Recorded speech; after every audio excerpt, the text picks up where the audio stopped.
सभी लोगों को नमस्कार। मैं धीरेन्द्र प्रताप गोरखपुर से। दोस्तों, मोदी सरकार ने गरीबों को 5 किलो मुफ्त राशन देने का घोषणा किया है और राशन मिल भी रहा है। इस मुफ्त राशन पर स्वर्गीय अमरीश पुरी जी का एक विचार है, उसको सुन लीजिए, उसके बाद मैं आगे की बात करता हूँ। खाने के लिए आप लोगों को अनाज मिलता रहेगा। इन लोगों से कागज पर इनके अंगूठों के निशान ले लूं ठाकुर? अभी नहीं, पहले इन लोगों को हराम की खाने की आदत पड़ने दो। हाँ, तो दोस्तों, आपने अभी अमरीश पुरी जी का विचार सुना, जिसमें अमरीश पुरी जी बोल रहे हैं कि जनता को पहले हराम का खाने की आदत डाली जाए, जनता को हराम खोर बनाया जाए। तो क्या यह आदत हमारे देश के लोगों को पड़ चुकी है? जी हाँ, बिल्कुल पड़ चुका है। इसका एक सटीक उदाहरण मैं आपको बता रहा हूँ। दोस्तों, कोरोना के समय में लाखों लोग मरे। ऐसा कोई व्यक्ति नहीं है देश में जिसके परिचित में कोई मरा ना हो, कोई रिश्तेदार मरा ना हो, कोई सगा संबंधी उसका मरा ना हो। और उस दौरान ये लोग इस तरह से सोशल मीडिया पर रिएक्ट कर रहे थे जैसे कि लॉकडाउन खत्म होते ही सरकार के खिलाफ आंदोलन करेंगे, सरकार को उखाड़ करके फेंक देंगे, ये कर देंगे, वो कर देंगे। लेकिन इसी दौरान सरकार के द्वारा एक अफवाह फैलाई गई कि कोरोना के द्वारा मरने वाले लोगों को 10 लाख रुपया मुआवजा दिया जाएगा। कहीं कहीं भाजपाइयों ने इसे 40 लाख बता करके लोगों को गुमराह किया।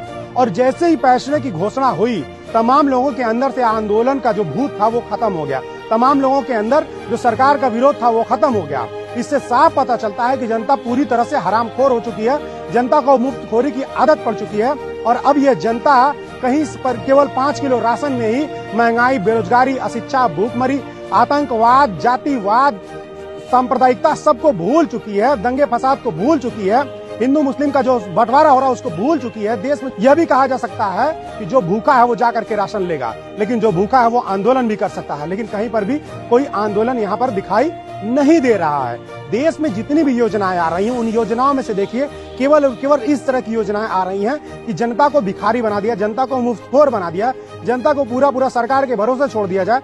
जनता को कहीं से भी आत्मनिर्भर बनाने की कोई योजना नहीं चल रही है। देखिए, सरकार शौचालय बनवा रही है, सरकार घर दे रही है, सरकार के सांसद विधायक पहुंचते हैं तो ठंडी में जाकर के कंबल दे रहे हैं, गर्मी में आकर के वहां पर प्याऊ लगा दे रहे हैं, घड़ा लगा दे रहे हैं कि पानी पीजिए।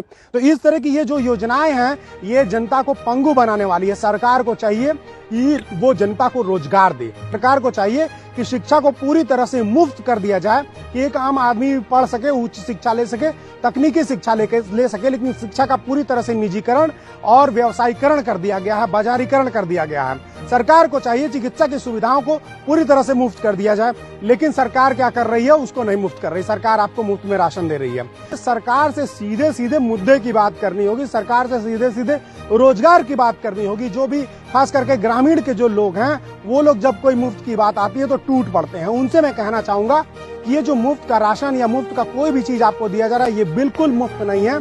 ये जो आपको दिया जाता है वो सरकारी खजाने से निकाल करके दिया जाता है। सरकारी खजाना जब खर्च होता है तो सरकारी खजाने को भरने के लिए महंगाई को बढ़ा दिया जाता है, टैक्स को बढ़ा दिया जाता है, और उसी टैक्स से फिर सरकारी धन खजाना बनता है, और उसी सरकारी खजाने में से कुछ उसमें से निकाल करके आपको दे दिया जाता है और आप उसमें खुश हो जाते हैं। आप सोचिए कि पेट्रोल डीजल पर आज सरकारें 100 रुपया का पेट्रोल है तो उसमें 70-75 रुपया सरकारें जो है टैक्स ले रही हैं। मतलब 70% जो पैसा है वो टैक्स का पैसा है, और वो टैक्स का पैसा आपसे लिया जा रहा है। और मुफ्त वैक्सीन, मुफ्त में राशन, ये सरकार जो प्रचार कर रही है, सोचिए एक प्रिंटेड झोला है जिसमें मोदी की फोटो लगी हुई है, उस झोले में 5 किलो राशन दिया जा रहा है। जितने का वो राशन है उतने का ही वो झोला है।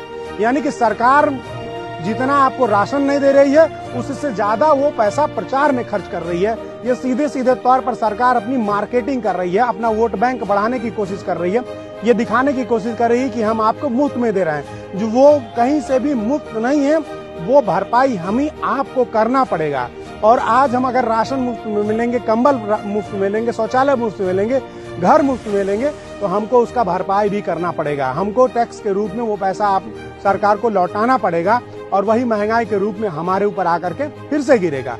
लेकिन इसके साथ साथ जो सबसे बुरी बात है कि हमारे लोगों के बीच हरामखोर बनने की प्रवृत्ति आगे बढ़ती जाएगी, भीख मांगने वाली प्रवृत्ति आगे बढ़ती जाएगी। सरकार आपको भिखारी, भिखमंगा बनाना चाहती है, सरकार आपको आत्मनिर्भर नहीं बनाना चाहती है। अगर आपके अंदर जरा सा भी आत्मसम्मान बचा है तो सरकार से भीख मांगने के बजाय अधिकार मांगिए और उनसे कहिए कि हमको रोजगार दें। सोचिए कि अगर आपके पास रोजगार होगा तो क्या आप 5 किलो राशन के लिए लाइन लगाने जाएंगे? आप बढ़िया से बढ़िया खाना खरीद करके खा सकते हैं, आप बढ़िया से बढ़िया कपड़ा पहन करके खरीद सकते हैं, सांसद विधायक आते हैं, कंबल बांटते हैं गाँव में। अगर आपके पास रोजगार रहेगा तो एक बढ़िया मखमली कंबल आप खरीद सकते हैं। सरकार आपको शौचालय दे रही है, उसमें भी खूब कमीशन खोरी हो रही है। और उस शौचालय में न तो बैठने की जगह न तो पानी रखने की जगह है। और वैसे शौचालय के नाम पर सरकार आपको मूर्ख बना रही है। अगर आप नौकरी मांगते सरकार से और आपके पास नौकरी हो जाएगी तो आप एक बहुत बढ़िया शौचालय बनवा सकते हैं, बहुत बढ़िया घर बनवा सकते हैं। तो प्लीज मेरे साथियों, मेरे दोस्तों, मेरे देश के लोगों, इस मुफ्तखोरी की सरकार को हटाइए। ये मुफ्तखोरी के नाम पर केवल महंगाई बढ़ाएगी, जो मुफ्त में बांटेगी उससे ज्यादा आपके ऊपर कर्ज लाद देगी और ये देश हमेशा भिखारी होता चला जा रहा है। आप देख रहे हैं एक एक करके हमारा जो रेलवे, हमारा एयरपोर्ट, हमारी जितनी सरकारी संस्थाएं सब बिकते चली जा रही हैं, सब अंबानी अडानी के हाथों में चली जा रही हैं। केवल इसी नाते हो रहा है कि क्योंकि सरकार सरकारी धन का बेतहाशा दुरुपयोग कर रही है और उसके पीछे केवल और केवल आपकी चुप्पी है, आपका लालच है, जनता का लालच है।